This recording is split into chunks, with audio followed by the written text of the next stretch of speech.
నమో నమః. UGC NET సంస్కృతాభ్యాసానికి స్వాగతము. వైశేషిక దర్శనం యొక్క మొదటి వీడియోలో ప్రథమ అధ్యాయంలోని మొదటి ఆహ్నికలోని 3 సూత్రముల గురించి చెప్పుకోవడం జరిగింది. సంక్షిప్తంగా ఒకసారి మళ్ళీ చూస్తాము. 1వ సూత్రము అథాతో ధర్మం వ్యాఖ్యాస్యామః. అంటే కణాద మహర్షి శిష్యులు ధర్మం గురించి తెలుసుకోగోరి గురువుగారిని అంటే ఆయన్ని ఆశ్రయించిన పిమ్మట ధర్మం గురించి ధర్మం అనే పదార్థమును లక్షణ ప్రమాణాలతో నిరూపిస్తాము అని మొదటి సూత్రంలో చెప్పారు. రెండవ సూత్రంలో యథోభ్యుదయ నిశ్రేయస సిద్ధి స ధర్మ అంటే ధర్మం యొక్క లక్షణము ఈ సూత్రంలో చెప్పబడింది. ఏ విధంగా అంటే యత అంటే ఏ కారణం వల్ల, అభ్యుదయము నిశ్రేయసము ఈ రెండూ కూడా ప్రాప్తిస్తాయో అది ధర్మము అని ధర్మం యొక్క లక్షణం చెప్పడం జరిగింది. మూడవ సూత్రంలో తద్వచనాత్ ఆమ్నాయస్య ప్రామాణ్యం అంటే వేదములే ధర్మమును ప్రతిపాదించుచున్నవి, వేదములే అన్నిటికీ పరమ ప్రామాణ్యం కాబట్టి ధర్మమునకు ప్రామాణ్యమున్నది అని ధర్మం యొక్క ప్రామాణ్యమును నిరూపించడం జరిగింది మూడవ సూత్రంలో. ఇప్పుడు 4వ సూత్రము ఈ వీడియోలో చెప్పుకుంటున్నాం. 4వ సూత్రం నుంచి 4వ సూత్రం ఇలా ఉంది. ధర్మ విశేష ప్రసూతాత్ ద్రవ్య గుణ కర్మ సామాన్య విశేష సమవాయానాం పదార్థానాం సాధర్మ్య వైధర్మాభ్యాం తత్వజ్ఞానాత్ నిశ్రేయసం. అంటే ఈ 4వ సూత్రంలో నిశ్రేయసం అంటే మోక్షము ఎలా సిద్ధిస్తుంది అనేది చెప్పబడింది. ఇదే ఉద్దేశం కూడా మోక్షం అనేది ఎలా సిద్ధిస్తుంది అనేది చెప్పబడింది. ఎలా అంటే తత్వజ్ఞానంతో నిశ్రేయసం అంటే మోక్షం సిద్ధిస్తుంది. ఏ తత్వముల యొక్క జ్ఞానం వల్ల అంటే ఆరు పదార్థముల యొక్క తత్వజ్ఞానం వల్ల. ఆ పదార్థములు ద్రవ్య గుణ కర్మ సామాన్య విశేష సమవాయ అనే 6 పదార్థముల యొక్క సమాన ధర్మములు విశేష ధర్మములను తెలుసుకున్నట్టు చేత పొందే తత్వజ్ఞానం వల్ల మోక్షం సిద్ధిస్తుంది అని. ఇంకా తత్వజ్ఞానము ధర్మ విశేష ప్రసూతాత్ అంటే వేద విహితమైన కర్మలను ఎటువంటి కోరికలు లేకుండా నిష్కామంగా ఆచరించడం వల్ల పుట్టు పుణ్యమే ధర్మ విశేషమైతే ఆ ధర్మ విశేషం వల్ల కూడా తత్వజ్ఞానం తెలియబడుతుంది. అంటే ఒక రకంగా అధికారి ఎవరు అనేది ఇక్కడ చెప్పడం జరిగింది. తర్వాత ఈ కారికలో పదార్థములను సంగ్రహంగా 6 అని చెప్పారు. అవి ద్రవ్య గుణ కర్మ సామాన్య విశేష సమవాయాన్ని. వీటిలో మొదటి 3 అంటే ద్రవ్య గుణ కర్మములు ముఖ్యమైన పదార్థములు అయితే మిగిలిన 3 పదార్థాలైన సామాన్య విశేష సమవాయాలు ఉపపదార్థములు. ఈ 6 పదార్థముల తత్వజ్ఞానము ద్వారా ఆత్మను వేరుపరిచి అంటే అనాత్మ పదార్థముల నుండి ఆత్మను వేరుపరిచి దానిని యథార్థంగా తెలుసుకుంటే నిశ్రేయస్సుకు అంటే మోక్షానికి ముఖ్య సాధనమని ఈ సూత్రం యొక్క అభిప్రాయము. కాబట్టి ఈ సూత్రంలో వైశేషిక దర్శనం ప్రకారము పదార్థములు 6 తెలుస్తున్నాయి. అవి ద్రవ్య గుణ కర్మ అనే 3 ముఖ్యమైన పదార్థములు ద్రవ్యములు మరియు సామాన్య విశేష సమవాయ అనే 3 ఉప పదార్థములు మొత్తం కలిపి 6. అయితే వివిక్త ఆత్మతత్వజ్ఞానం చేత మిథ్యాజ్ఞానం అనేది దూరమయ్యి బ్రహ్మజ్ఞానం తెలియబడి మోక్షప్రాప్తి కలుగుతుంది అని చెప్పబడింది. ఉదయనాచార్యుల మతంలో అభావము అనే 7వ పదార్థం కూడా ఉన్నది. కానీ కణాదులు అభావమును భావ పదార్థానికి అధీనమొకట వల్ల అది ఒక స్వతంత్ర పదార్థము అని పరిగణించలేదు. ఈ అభావం మళ్ళీ 4 విధాలు. మొదటిది ప్రాక్ అభావము అంటే కార్యము ఉత్పత్తి కాకముందు ఉండే అభావము అంటే కుండ తయారు కాకముందు దాని యొక్క అభావము ప్రాక్ అభావము. రెండవది ప్రధ్వంసాభావము ఉత్పన్నమైన వస్తువు నశించిన తర్వాత ఏర్పడే అభావము ఈ ప్రధ్వంసాభావము అంటే తయారైన కుండ నశించిన తర్వాత ఏర్పడే అభావము. మూడవది అత్యంత అభావము అంటే ఒక చోట ఉన్న పదార్థము మరొక చోట లేదా 3 కాలాలలోనూ లేకుండుట అత్యంత అభావము. నాలుగవది అన్యోన్య అభావము అంటే ఒక పదార్థము అన్య పదార్థంలో లేకుండుట అన్యోన్య అభావము అంటే ఘటము పటములో ఉండదు పటము ఘటంలో లేకుండుట ఇలాంటిది. తర్వాత వైశేషికాచార్యుల ప్రకారము ఈ అభావం అనేది పృథకత్వం అనే గుణములోని అంతర్భావమే. పృథకత్వం అంటే అయోగం అంటే సంబంధం లేకుండుట. సంయోగం వలనేమో భావ పదార్థం ఏర్పడుతుంది, అయోగం వలన భావ ప్రతియోగికమైన అభావం ఏర్పడుతుంది.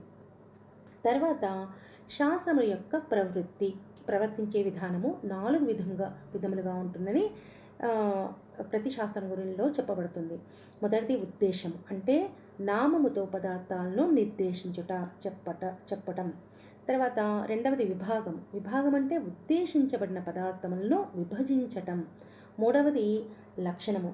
లక్షణము అంటే అసాధారణ ధర్మ నిర్దేశము ద్వారా సమాన జాతీయములకు పదార్థాల నుండి అసమానంగా ఉండే పదార్థములను వేరుపరచుట. నాలుగవది పరీక్ష. పరీక్ష అంటే లక్షణానుసారంగా హేతు పురస్సరముగా ప్రతిపక్ష సిద్ధాంతమును ఖండించి స్వపక్షమును సాధించి నిర్ణయించటం. ఈ శాస్త్ర ప్రవృత్తిని అనుసరిస్తూ ఈ సూత్రంలో చెప్పబడిన ద్రవ్య గుణ కర్మాదులలో క్రమాన్ని అనుసరిస్తూ తర్వాత సూత్రంలో ద్రవ్యాన్ని విభజించడం జరిగింది. సూత్రము 5వ సూత్రం. పృథివ్యాపస్తేజో వాయురాకాశం కాలోదిగాత్మ మన ఇది ద్రవ్యాని. అంటే ఈ సూత్రంలో ద్రవ్యములు నవద్రవ్యాని 9 ద్రవ్యములు చెప్పబడ్డాయి. పృథివీ ఆపహ తేజ వాయు ఆకాశం కాల దిక్ ఆత్మ మనస్సు. ఇందులో ఆత్మ అనేది మళ్ళీ జీవాత్మ పరమాత్మ అని 2 విధములు. మొదటి 3 అయిన పృథివీ ఆపహ తేజ, ఇక్కడ పృథివీ ఆపహ తేజ ఈ 3 అనిత్యములు. ఎందుకంటే వీటికి ఉత్పత్తి వినాశము ఉంటాయి కాబట్టి ఇవి అనిత్యములు. తర్వాత వాయు ఆకాశము కాలహ దిక్ మనః ఆత్మ కూడా ఇవన్నీ నిత్యములు. వీటిలో ఆత్మ అనేది మళ్ళీ ఈ ఈ 6 ఈ పైన చెప్పబడిన 5 ఎందుకు ఆ వాయువు ఆకాశము కాల దిక్ మనః ఇవి ఎందుకు నిత్యములు అంటే ఇవి చిరకాలం ఉండటం చేత వీటిని వ్యావహారిక నిత్యములు అంటారు. వీటిలో మొదటి 4 అంటే వాయువు ఆకాశము కాలహ దిక్ ఇవి మొదటి 4 మహాప్రళయం వరకు ఉంటాయి. మనస్సు మాత్రము మోక్ష పర్యంతము నశించదు, మోక్షం కలిగే వరకు నశించదు. ఇక ఆత్మ అనేది జీవాత్మ పరమాత్మ అనే 2 విధములు. ఈ జీవాత్మ పరమాత్మ మరియు పృథివీ ఆదులకు మూలమైన ప్రకృతి ఈ 3 కూడా పరమార్థ నిత్యములు. అంటే వీటికి ఉత్పత్తి వినాశం అనేవి లేనివి, అందుకే వీటిని పరమార్థ నిత్యములు అంటారు. ఏమిటివి అంటే జీవాత్మ పరమాత్మ మరియు మూల ప్రకృతి ఈ 3 కూడా పరమార్థ నిత్యములు. తర్వాత 6వ సూత్రంలో గుణములను విభాగించుచున్నారు. ఎలా? రూపరసగంధ స్పర్శాః సంఖ్యాః పరిమాణాని పృథక్త్వం సంయోగ విభాగౌ పరత్వాపరత్వే బుద్ధయః సుఖదుఃఖే ఇచ్ఛాద్వేషౌ ప్రయత్నాశ్చ గుణాః. అంటే ద్రవ్యములు 9 అని ముందు కారకులో చెప్పాము. తర్వాత ఈ సూత్రంలో గుణముల విభాగం ఈ విధంగా ఉంది. రూపము రసము గంధము స్పర్శ సంఖ్య పరిమాణము పృథక్త్వం సంయోగం విభాగం పరత్వం అపరత్వం బుద్ధయః సుఖం దుఃఖం ఇచ్ఛ ద్వేషం ప్రయత్నాలు. ఇంకా కాక ఈ సూత్రంలో చకారం ఉపయోగించడం వల్ల చకార బలం వల్ల ఇంకా 7 గుణములు కూడా చేర్చబడ్డాయి. అవి గురుత్వం ద్రవత్వం స్నేహము సంస్కారము ధర్మము అధర్మము శబ్దము ఇలా మొత్తము కలిపి గుణములు 24. ముందు కారికలో ద్రవ్యములు 9 అని చెప్పబడ్డాయి, ఈ సూత్రంలో గుణములు 24 అని చెప్పబడ్డాయి. మరలా ఈ గుణములలో ద్రవత్వం అనేది సాంసిద్ధిక ద్రవత్వము నైమిత్తిక ద్రవత్వము అని 2 విధాలైతే సంస్కారమేమో వేగాఖ్య సంస్కారము స్థితిస్థాపక నామక సంస్కారము భావనాఖ్య సంస్కారము అని 3 విధములు. ఇప్పుడు ఈ గుణాంతరములన్నింటినీ కలుపుకొని వీటిలో విశేష గుణములు సామాన్య గుణములు అని గుణములను మళ్ళా 2 విధములుగా విభజించారు. జాతిమత్వే సతి బాహ్యైకేంద్రియ మాత్ర గ్రాహ్యత్వం విశేష గుణత్వం అని విశేష గుణం యొక్క నిర్వచనం. ఆ నిర్వచనం ప్రకారం విశేష గుణములు రూపము రసము గంధము స్పర్శ స్నేహము సాంసిద్ధిక ద్రవత్వము శబ్దము బుద్ధి సుఖము దుఃఖము ఇచ్ఛ ద్వేషము ప్రయత్నము ధర్మము అధర్మము భావనాఖ్య సంస్కారము. ఇవన్నీ ఈ విశేష గుణములు తమకు ఆశ్రయమైన ద్రవ్యాన్ని తమకు ఆశ్రయమగు ద్రవ్యమును ఇతర ద్రవ్యముల నుండి వేరు చేస్తాయి, అందుకే ఇవి విశేష గుణములు. ఇక సామాన్య గుణములు సంఖ్య పరిమాణం పృథకత్వం సంయోగం విభాగం పరత్వం అపరత్వం నైమిత్తిక ద్రవత్వం గురుత్వం వేగాఖ్య సంస్కారము స్థితిస్థాపకాఖ్య సంస్కారము. ఇవి ఈ సామాన్య గుణములు తాము ఆశ్రయించిన ద్రవ్యములను ఇతర ద్రవ్యముల నుండి వేరు చేయలేవు. ఇవి అన్ని ద్రవ్యముల్లోనూ సమానంగా అంటే కామన్గా ఉంటాయి. ఇక 7వ సూత్రంలో కర్మను విభజించుచున్నారు. ఏ విధంగా? ఉత్క్షేపణం అవక్షేపణం ఆకుంచనం ప్రసారణం గమనమితి కర్మాణి.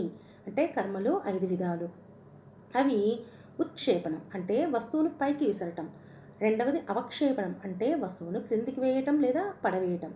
మూడవది ఆకుంచనం అంటే సంకోచించటం లేదా దగ్గరకు లాగటం. నాలుగవది ప్రసారణం అంటే విస్తరించటం లేదా చాపుట. ఐదవది గమనం అంటే కదలటం. ఈ గమనంలోనే భ్రమణ, రేచన, స్పందనాదులు ఇవన్నీ కూడా గమన కర్మలోని అంతర్గతములే. ఈ విధంగా ద్రవ్య గుణ కర్మల యొక్క విభాజన చెప్పబడింది. ఇక్కడితో ఈ వీడియో ముగుస్తుంది. మిగిలిన సూత్రంలో మరొక వీడియోలో చెప్పుకుంటాము. నమస్సంస్కృతాయ ధన్యవాదः.